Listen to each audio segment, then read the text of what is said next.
할렐루야. 성령 강림절에 또 적합한 찬양을 해주신 우리 찬양대 감사드립니다. 오늘은 성령 강림 주일입니다. 구원의 역사를 이루는 데는 필연적으로 예수님의 탄생이 있습니다. 또 예수님의 십자가의 죽으심이 있습니다. 그리고 끝난다면 의미가 없지요. 부활이 있습니다. 예수님이 부활하신 것처럼 믿음의 성도는 부활의 은총을 입을 줄로 확신합니다. 이 예수님을 영접하는 데는 성령의 역사하심이 있습니다. 그러므로 성경은 성령이 아니고서는 예수님을 주시라 할 수 없다고 했습니다. 배워서 되는 것이 아닙니다. 여러분보다 더 많이 배운 분이 있습니다. 있어서 된 것 아닙니다. 건강해서 된 것도 아닙니다. 색깔별로 된 것도 아닙니다. 하나님의 선물입니다. 성령의 역사를 통해서 예수님이 구주이신 것을 믿게 됩니다. 우리 이성적으로는 하도 답답하니까 만든 이야기죠. 굴 속에 호랑이, 곰 들어가서 마늘 먹고 사람 된 것, 곰은 되고 호랑이는 성질급해서 도망가고, 그런 건 믿어지더라도 하나님이 천지를 창조하신 것은 안 믿어지는 거예요. 때를 쓴다고 믿어진 것이 아니에요. 믿어진 것은 축복입니다. 우리가 초등학교 다닐 때 여러분 아신 대로 옛날 사람들은 낭떠러지 바다 끝에 가면, 스페인 끝에 가면 낭떠러지라고 했다 이거예요. 동서양이 다. 그런데 영리한 우리는 태양은 가만히 있고, 가만히 있는 줄 알았던 이 지구와 자전과 공전을 통해서 도운 것을 알게 되었다 이거예요. 아, 옛날 사람들 아주 어리석었다 이거예요. 그래서 그대로 하면 만점 받았습니다. 시대가 흘러 지금은 어떻습니까? 태양이 가만히 있으니까 시속 7만 킬로미터로 달리는데, 그것도 수금지와 목토천해명 위성을 달고 나선형으로 달리잖아요. 또 근래에는 이런저런 이유로 명왕성은 제하고, 이것도 나중에 가서 보면 진짜가 오면 또 수정될런지 모릅니다. 안 것처럼 해도 나중에 보면 틀린 것도 많습니다. 틀린 것 가르치면서도 채찍으로 때릴 수도 있잖아요. 하물며 우리가 사후의 세계를 알겠습니까? 목사도 모릅니다. 정직한 대답입니다. 우리가 할 수 있는 것은 성경 말씀은 이렇게 기록되어 있습니다. 이걸 전한 거죠. 믿으시면 아멘. 하나님의 말씀에는 이렇게 기록되어 있는데 어떨 겁니까? 혹시 이 성경 말씀보다 위대한 책을 가지고 있는 사람이 있습니까? 국어책이 됐든 만화책이 됐든 역사책이 됐든 의학책이 됐든 있으면 한번 말해보세요. 공자 맹자 다 대보세요. 아직까지는 없잖아요. 동서양이 다. 그래서 무덤까지도 성경을 찌고 가고 싶다 하는 사람들이 많습니다. 교단마다 특색이 있는데 우리 장로교는 말씀을 강조하는 교단의 장점이 있습니다. 순복음 교단 그러면 딱 이미지가 뜨겁다는 거 나와요. 감리교 순종적이죠. 장로교는 자타가 말씀을 강조하고 자부심을 갖습니다. 자랑으로 여깁니다. 그러나 언제나 보면 장점에는 단점도 있습니다. 그 중에 하나가 늘 성령에 대해서 부정적으로 생각하는 그런 점이 있습니다. 바르게 가르쳐 주기 위해서 방언은 그런 것이 아니고 예언은 그런 것이 아니고 병 고치는 신유운사는 그런 것이 아니고 늘 바르게 가르쳐 주기 위해서 부정적으로 흐르기가 쉽습니다. 오늘 베드로 사도가 고백한 신앙 고백도 바르게 바로잡는다고 하는 것이 늘 천주교에서 이것을 잘못하고 있다 이런 것을 지적하면서 방어하다 보니까 오히려 알곡을 놓쳐버릴 수가 있습니다. 쭉정이를 차지하고 알곡 놓칠 수 있다고 하는 것을 경계해야 됩니다.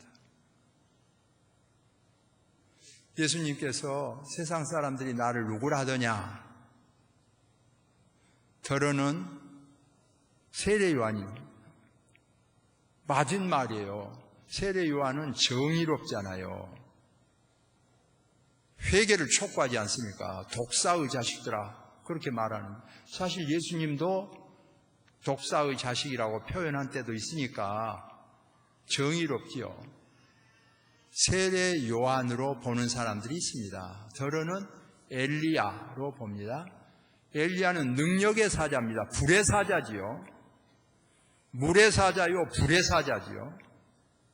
우리 예수님은 능력의 모습을 보여줍니다.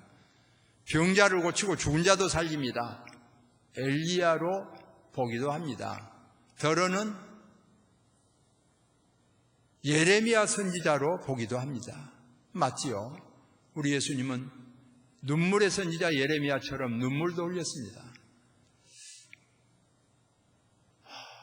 나사로의 죽음을 보시고 우시고, 예루살렘 성을 바라보시고 우시고, 제가 청년 때 성경을 읽으면서 예수님이 3번 울었다는데 마태복음, 마가복음, 누가복음, 요한복음, 사복음서를 다 읽어도 2번은 나오는데 1번이 안 찾아지는 것이에요. 어디서 나오는지. 찬양대원은 물어볼까 봐 또 벌써 걱정하고 있구만. 안 나오는 거야. 김성은 목사님도 지금 걱정하고 있지요?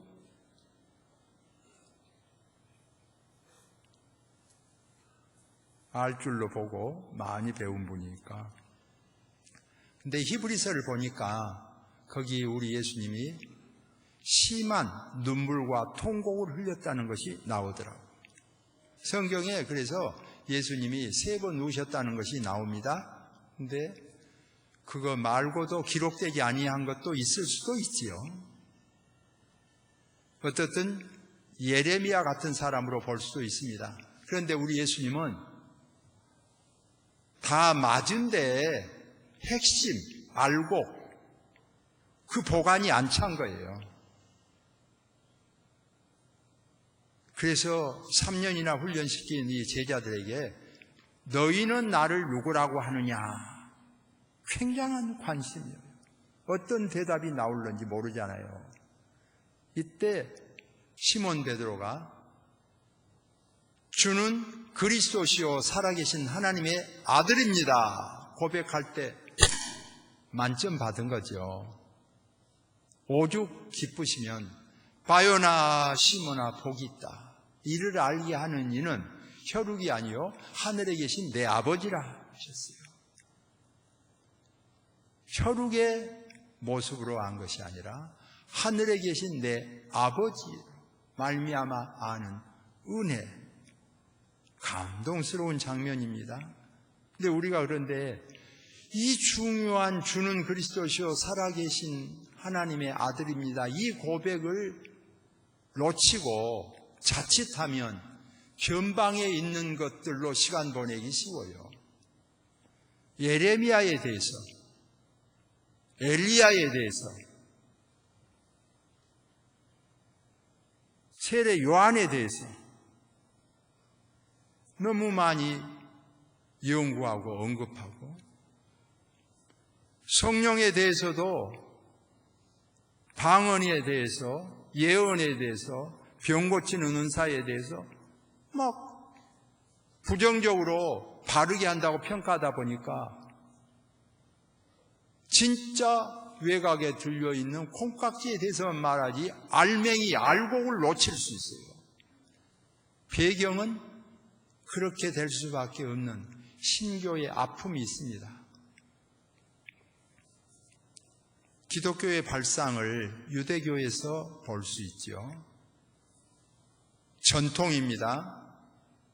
신구약 성경을 우리가 보는데 전통적으로 우리가 유대교를 능가할 수 있습니까? 신교는 유대교를 능가할 수 없어요. 전통을 따지다 보면 유대교가 제일이에요. 유대교의 전통을 들어보면 탐복을 하게 돼 있어요. 아, 유대교로 가야 되겠구나 그런 생각이 들 정도입니다.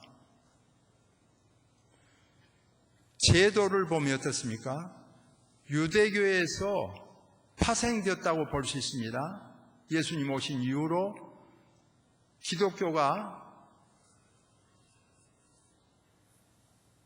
탄생하면서 한 2000년 정도 기독교는 신교, 구교 같이 쓰고 있죠.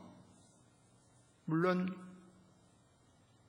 천주교에서는 기독교라고 쓰지 말고 신교면 신교 그렇게 써주면 좋겠다고 욕심을 내기도 하지요. 어떻든 기독교는 신교의 용어가 됐는데 포함하면 한문으로 기독교, 예수교입니다. 신교, 구교 포함해서 그렇게 하죠. 신교에서는 구교를 천주교 혹은 로마 카톨릭 이렇게 구별해서 부르고 있지요. 어찌됐든 제도적인 측면에서 보면 천주교같이 잘 바로잡기가 어렵잖아요. 그래서 신교가 우리도 너무 제도를 벗어버릴 것이 아니라 제도를 많이 바로잡아야 된다. 따라가다가 이렇게 보면요. 따라가다가 보면 천주교가 부럽고 흐름이 그쪽으로 갈 수 있어요. 마치 기악부가요. 이렇게 양악을 늘 하잖아요. 그러고 보면 바핸델 그쪽으로 늘 가다 보면 자기도 모르게 기독교인이 될 수 있어요. 음악이 그쪽이니까. 근데 국악을 늘 이렇게 하다 보면요. 전문가에게 늘 배우면서 따라가다 보면요. 푸닥거리 쪽으로 해서요. 귀신 달랜 쪽으로 그쪽으로 허허 하면서 그쪽으로 까뜩 갈 수 있어요. 주의할 수 있지요. 흐름이 그쪽으로 갈 수 있어요. 그런 것처럼 그 뿌리가 정말 전통을 생각하면 유대교, 제도를 생각하면 천주교. 이 기독교의 설 자리가 결국 유대교가 제대로 갖추지 못해서 세계적인 종교가 못 되고 천주교가 제도에 매여서 곁길로 가서 흔히 말하는 대로 죄패를 판다든지 성부, 성자, 성령 삼위일체만 하나님 오직 삼위일체 하나님이신데 거기다 마리아도 끼어내어 가지고 기도를 받으시고 죄를 안 지었고 사위일체가 되게 만들어버리는 우를 범할 수가 있잖아요. 그건 아니다. 이렇게 해서 오직 예수님, 오직 성령 이렇게 바로 잡은 개혁이 일어나서 많은 순교를 당했지요. 화형당하고 죽임을 당했습니다. 근래에는 이제 한 500년 역사가 되니까 폭발적인 역사가 일어났지요. 그래도 그 500년 역사에 신교가 파생이 되었지만은 천주교에 비하면 아무것도 아니에요. 세계 여행을 해보세요. 다 그 유적지 돌면 유대교 유적지 아니면 천주교 유적지 그런 데 구경하고 다닙니다. 신교 유적지 별로 없어요. 영국 가도 없습니다. 영국 북쪽에 스코틀랜드 쪽에 올라가면 에딘버러 쪽에 거기 이제 드디어 장로교 발상지 그런 좀 볼 수 있어요. 독일 쪽에 오면 조금 보지요. 그리고 수요로 따지기를 좋아하시는 분들이 있는데 수요로도 천주교에 비하면 대체적으로 보는 확률은 다르지만 20억이라고 그러면 신교는 한 5억 정도 되니까 4분의 1 정도 아주 약해요. 그래서 신교 중에요. 우리만 오직 천국 간다 식으로 했을 때는 막 좁히고요. 넓힐 때는 기독교가 많다 그렇게 말할 때는요. 신교 5억 포함하고 구교도 다 포함하고 그래요. 20억도 넘고 그래서 이슬람보다 훨씬 많다 그러면서 의시를 대고 그러죠. 다 포함하면 천주교까지 다 포함하면 많고 늘 좁히면서 우리만 하면 근래에 신천지 같이요. 14만 4천이 안 돼가지고 이것저것 보태려고 애를 쓰는 그런 우를 범하게 돼요. 광주가 최고 신천지 많다 그래도 10,000명을 못 모으잖아요. 숫자 자랑할 건 아니고요. 정말 진리를 따라가는 것이 중요한데 그런 의미에서 지금은 우리가 새로운 각성도 필요하다고 봅니다. 이렇게 매년 돌아오는 성령 강림절을 맞이하여서 지금은 힘을 많이 얻었지 않습니까? 신교도. 그래서 전에는 막 공격적이었지만은 지금은 신교가 방어적이 되잖아요. 가난한 사람 잘 안 도와준다. 그렇게 할 만큼 잘 됐어요. 전에 제가 어렸을 때만 해도 면장님이 예수 믿게 해주옵소서, 시장, 군수 다 예수 믿게 해주옵소서 기도 제목이었지만 지금은 국회의원, 장차관 너무 많이 믿어서 한때는 이명박 대통령 시절에는 차별당한 거 아니냐. 그래서 도대체 장차관 중에 불교인은 몇 사람이나 되냐. 꼽아봐라. 이런 말이 나올 정도였어요. 또 굴리에도 정치운동 하신 분들 보면 믿든지 안 믿든 간에 일단 교회를 순회하고 다니잖아요. 그런 정도 실력을 얻었기 때문에 뭘 잘못했다 그러면 전에는 예수 안 믿은 사람이 잘못했다 공격할 수가 있었어요. 지금은 뭘 잘못했다 그러면 사건이 터지면 예수 믿는 사람이 많이 포함되어 있어요. 폭탄이 우리에게 터진 거예요. 그런 의미에서는 더 정신을 차리고 바로 신앙생활을 해야 되기 때문에 공격만 할 때는 아니지요. 유대 배경, 천주교 배경 그럴 때는 너무 매여 있는 점이 있어요. 지금 우리가 볼 때 비판적으로 보는 것보다 정말 껍데기 그것 가지고 논할 것이 아니라 정말 알곡 신자냐, 예수님을 믿고 있냐, 이게 중요해요. 저분이 예수님을 믿는가 들어보면 압니다. 구세주 대신 주님을 믿는가? 우리가요 숫자가 많아요. 우리는요 선한 일을 많이 해요. 많이 도와줍니다. 애경사에 잘 도와줍니다. 나쁜 건 아니에요. 그러나 껍데기죠. 그게 핵심은 아니에요. 착한 일을 많이 합니다. 구제봉사 많이 합니다. 뭐요? 그런데 그건 안 믿고도 할 수 있어요. 껍데기죠. 외곽에 있는 것들이요. 그걸 성경에서는 축정이라고 그러죠. 다 그 보리, 벼, 쌀 그런 걸 생산할 때요. 알곡은 싹 들이고 축정이는 모아 태우느니라 그랬잖아요.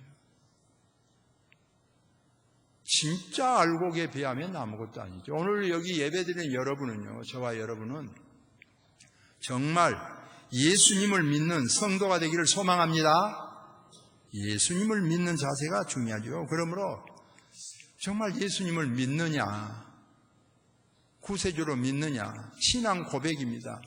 그래서 너희는 아버지와 아들과 성령의 이름으로 세례를 주고, 예수님 명령하셨죠. 세례 베풀라고 그랬어요. 여러분 예수님을 구세주로 영접하셨다면 세례 받는 역사가 일어나기를 소망합니다. 채칠 이유가 없어요. 예수님이 받으라고 했는데. 이 물세례 베푼 사람은 성령의 세례를 받은 사람에게 주지요. 물어봐서 당신 예수님을 영접했습니까? 믿습니까? 아니요. 부인 때문에 내가 그냥 교회에 와봤지 안 믿습니다. 그러면 그래요? 그러면 조금 더 준비하시고 기다렸다가 다음에 받으십시오. 그렇게 하지. 그냥 안 믿어도 믿음 더 들어가게 받아보시오. 그러면서 쑥 누르고 그러지 않습니다. 여러분이 세례 받았다면 본인이 분명히 예수님을 영접했기 때문에 물세례 줍니다. 그러므로 원칙으로 말하면 성령 세례가 먼저인 거예요. 예수님을 구세주로 영접한 세례가 먼저요. 먼저 성령 세례 받은 사람에게 물 세례를 주지요. 혹시 거꾸로 된 사람이 있어요. 어떤 사람? 양심을 속인 사람. 결혼하기 위해서 적어요.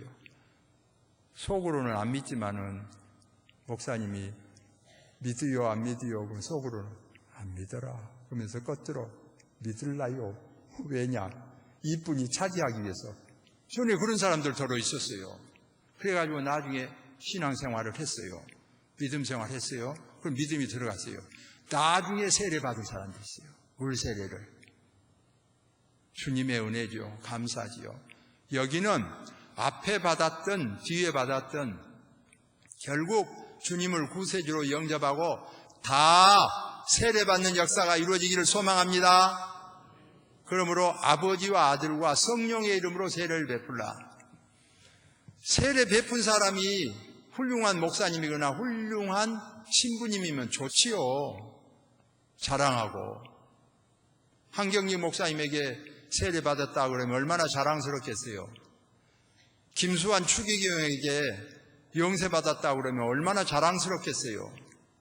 좋지요. 그러나 더 중요한 거 있습니다. 누구에게 받았다가 중요한 것이 아니라 성부와 성자와 성령의 이름으로 세례받은 것이 중요합니다. 여러분이 지금 받은 세례 베푼 목사님이 혹시 만에 하나 불신자가 되었더라도 다시 받을 필요가 없습니다. 만에 하나 여러분을 베풀어 주신 목사님이 불신자가 되었더라도 혹시 여러분 베풀어 주신 영세 베풀어 주신 신부님이 불신자가 됐더라도 다시 받을 필요는 없습니다. 왜냐? 성부와 성자와 성령의 이름으로 세례를 베풀라 주님이 말씀하셔서 삼위일체 하나님 그분의 이름으로 세례를 받은 것이지 훌륭한 사람 때문에 좌우된 게 아니에요. 믿으시면 아멘. 아멘이 야간 것 보니까 사람으로 좌우되는 거 아닌가? 찬양대 대답을 해봅시다. 성부, 성자, 성령의 이름으로 세례받은 줄로 믿습니다. 기분 나쁘게 세례 베푼 목사님이 아주 세상에 매스컴 타고 나쁘게 돼버렸대요. 새로 한번 받아야지요. 아니요. 누구 이름으로 받았기 때문에? 성부, 성자, 성령의 이름으로 세례를 받았기 때문에가 중요하지 사람 때문에 중요한 거 아닙니다. 어떤 청년들 중에 저에게 그래요. 목사님 다시 한번 뜨겁게 받으랍니다. 왜냐하면 군대에서 함부로 받아버렸다 이거예요. 군에서도 함부로 안 줍니다. 정말 그냥 우습게 보려고 약 잡아서 그렇게 하는 경우가 혹 있을런지 모르지만 대부분은요 본인 결정이고 잘 교육해서 받는 경우가 대부분입니다. 그러나 만약에 억압에 눌려서 자기가 혹시 받았다 손 치더라도 성부, 성자, 성령의 이름으로 세례를 받았다면 다시 받을 이유가 없지요. 그러면 재세례파가 됩니다. 다시 받아도요. 진목사한테 다시 받았다 하더라도 진목사도 사람이기 때문에 실수할 수 있어서 또 딴 사람 찾아다니면서 받으게요. 아닙니다. 성부와 성자와 성령의 이름으로 세례를 베풀고 이 말씀을 가르쳐 지키게 하라. 내가 세상 끝날까지 너희와 항상 함께 있으리라. 예수님 영접하고 신앙생활 하신 여러분, 주님과 항상 함께하는 은혜가 넘쳐나기를 소망합니다. 이 점에 대해서 우리는 주의하고, 삼위일체 하나님은 주체적으로는 성부 하나님이 천지를 창조하시고 성자 예수님이 십자가 위에서 피 흘려 대속해 주시고 성령 하나님께서 우리를 예수 믿게 하시는 삼위일체 하나님의 신분입니다. 사람에게 신분을 갖다 붙이려고 하는 경우가 있죠. 모든 걸 사람 중심으로 하나님은 남자입니까 여자입니까 천사는 남자입니까 여자입니까 이렇게 갖다 붙이는 경우 있어요. 어린아이들은 궁금하니까 물어볼 수 있어요. 성도 여러분, 성경은 사람 중심으로 하지 않습니다. 하나님은 남자입니까 여자입니까? 그럼 중성입니까? 그렇지 않습니다. 창세기부터 계시록까지 보면 하나님의 신분은 하나님의 신분입니다. 신분 자체가 성부 하나님, 성자 하나님, 성령 하나님의 신분이지 사람처럼 꼭 분류하고 되어 있는 것이 아님을 알아야 합니다. 믿으시면 아멘. 꼭 남자가 되고 여자가 되고 중성이 되고 그렇지 않습니다. 여기 갖다가 붙이면 곁길로 가고 그렇습니다. 그런즉 성령이 아니고서는 주님을 주시라 할 수 없다고 하셨습니다. 오늘 우리는 이제 본질로 정말 성령님의 역사를 구해야 됩니다. 늘 비판하느라고요, 진짜를 놓친 수가 있었어요. 장점이면서 약점이 될 수 있어요. 기왕이면 마귀 사탄을 연구한 것보다 천사 연구한 것이 좋고요, 지옥보다는 천국을 바라보는 것이 좋습니다.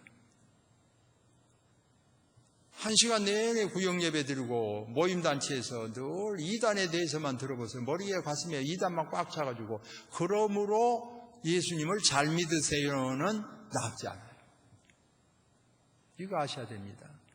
오히려 시간이 난다면 더 예수님에 대해서 더 알고, 그게 중요합니다. 중점이 항상 있어야 됩니다. 불교 해박한 지식이 있는 것 같이 나열할 거 없어요.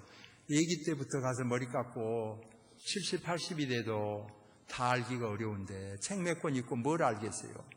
거기 몸 받지도 않았는데 뭘 얼마나 알겠어요? 비판적이고 알기 어려워요.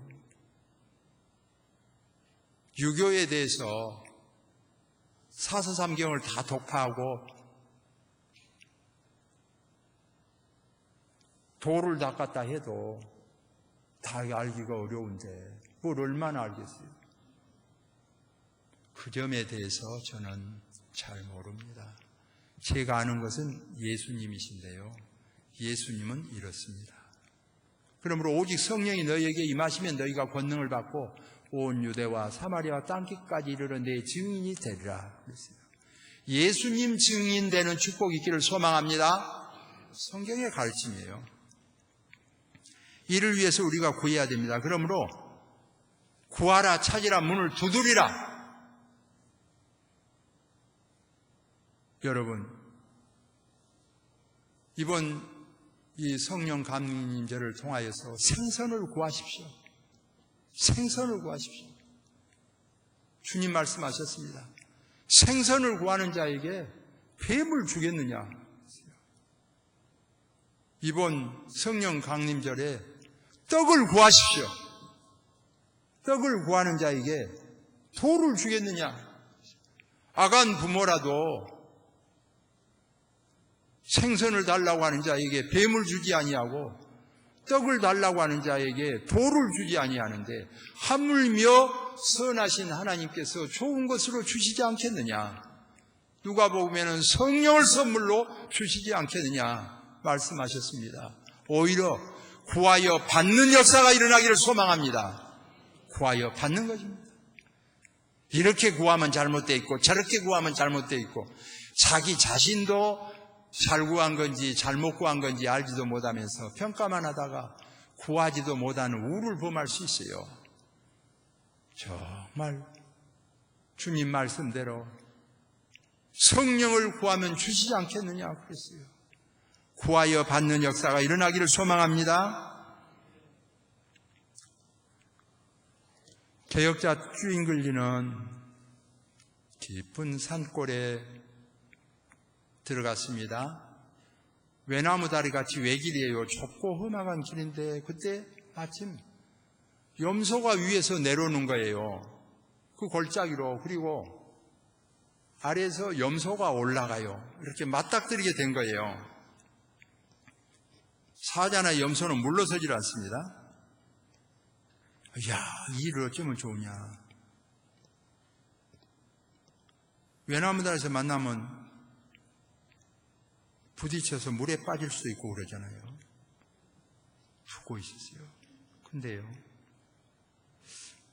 그 밑에서 올라가던 염소가 무릎을 꿇고 엎드린 거예요. 그러자 위에서 내려온 염소가 그 염소 등을 타고 무사히 교차해서 내려간 것을 보았어요. 여기에서 진리를 발견한 것입니다.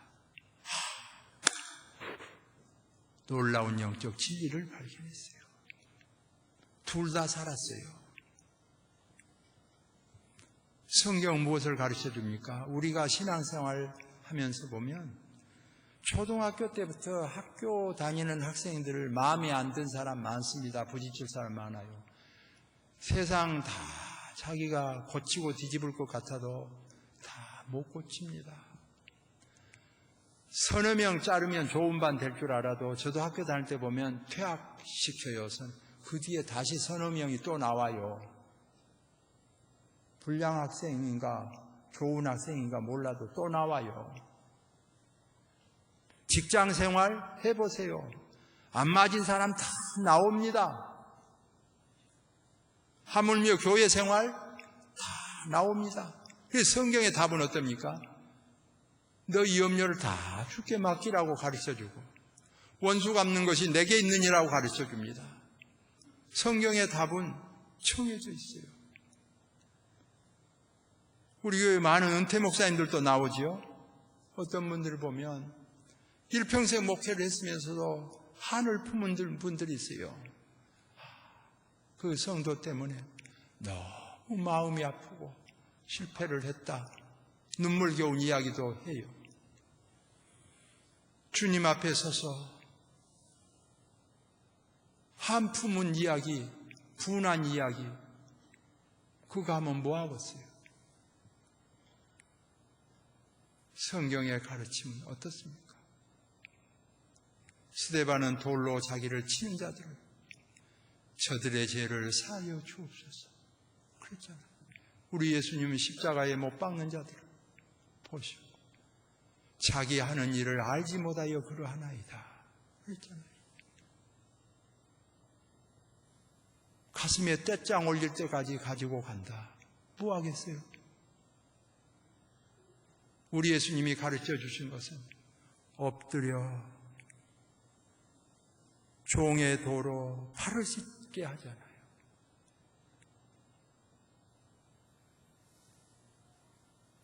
목회자가 엎드려 발을 씻는 자세로 엎드리면 등을 타고 넘어가게 하며 해결해요.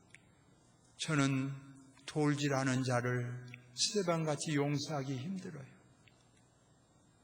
예수님처럼 못 박는 자도 없고 못 박는 자를 용서하기도 힘들어요. 그저 마음에 안 든 사람이 있고 잘못한 사람이 있다 하더라도 그저 납작 엎드려서 등을 타고 넘어가십시오 할 수만 있다면 얼마나 행복하겠어요. 김성은 목사님 목회가 창창이 남았잖아요. 집어치우렵니까? 다 고쳐버리랍니까? 엎드리랍니까?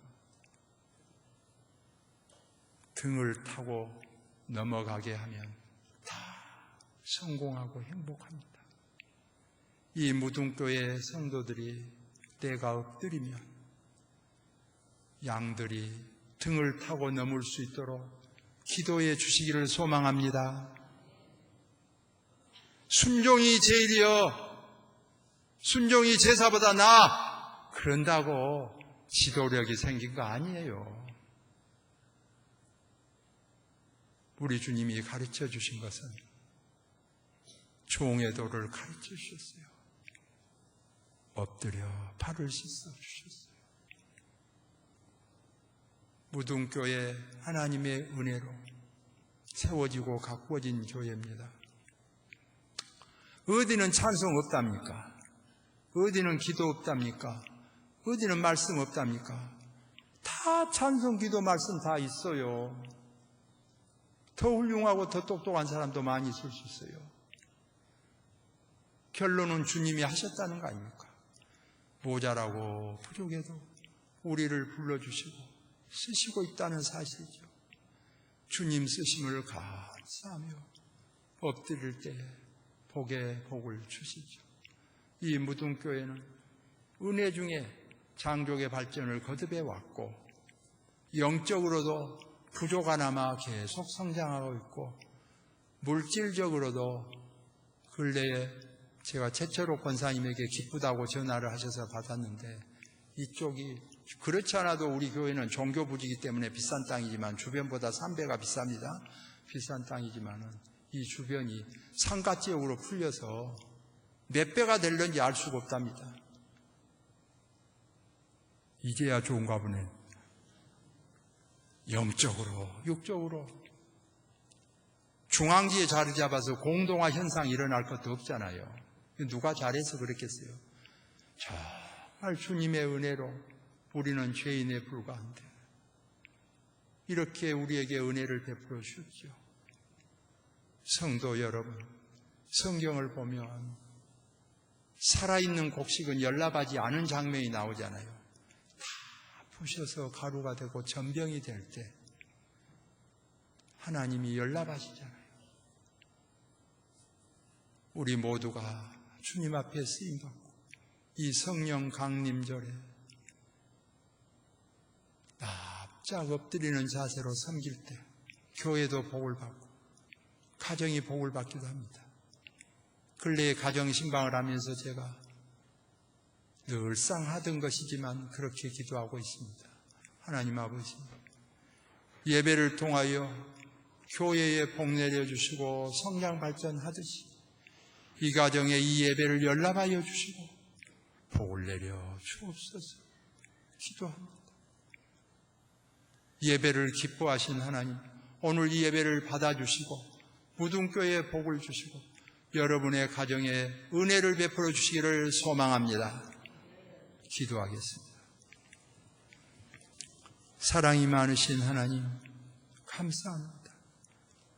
이스라엘 백성을 택할 때 내가 너희를 택함은 수요가 많아서도 아니요 위대하여서도 아니다고 했습니다. 측량할 수 없는 하나님의 사랑의 방법으로 이스라엘 백성을 택하고 오늘 영적 이스라엘 백성인 우리를 택하여 하나님의 자녀 삼아 주셨습니다. 정말 감사합니다.